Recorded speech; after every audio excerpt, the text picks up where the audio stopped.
নমস্কার বন্ধুরা, আজ আমি ঘরোয়া পদ্ধতিতে একটি কমন ভাজা মশলার রেসিপি আপনাদের সাথে শেয়ার করব। মশলার জন্য আমি গোটা ধনে 11 চামচ নিয়ে নিয়েছি।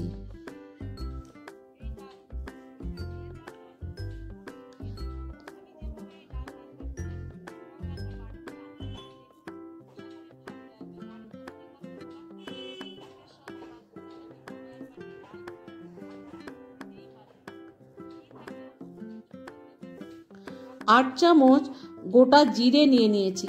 যারা নতুন বন্ধু আছেন, ইউটিউব থেকে দেখছেন, তারা আমার চ্যানেলটিকে সাবস্ক্রাইব করে নিয়ে পাশে থাকা বেল আইকনটি টিপে দেবেন। যারা ফেসবুক পেজ থেকে দেখছেন, তারা আমার পেজটিকে ফলো করে নেবেন।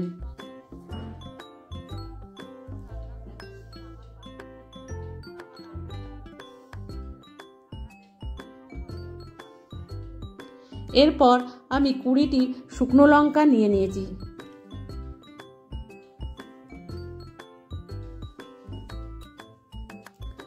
দু চামচ গোলমরিচ নিয়েছি।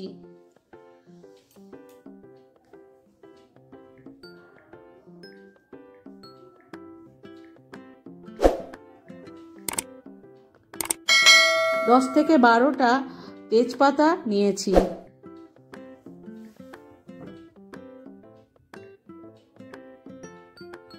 এক চামচ নুন নিয়েছি।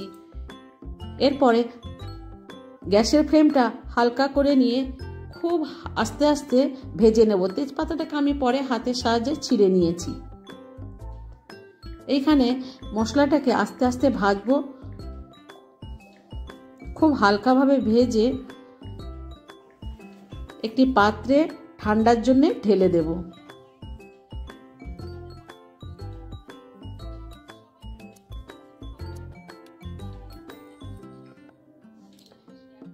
বেশি ভাজবেন না, হালকা করে ভাজবেন। গরম অবস্থায় বেশি ভাজলে মশলাটা পুড়ে যাবে।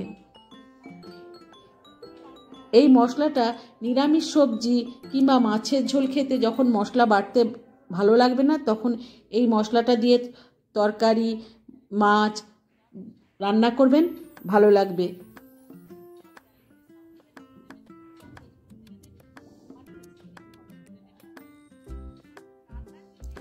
ঠান্ডা করে নিয়ে মিক্সিতে আমি খুব মিহি করে গুঁড়ো করে নেব। অসংখ্য ধন্যবাদ।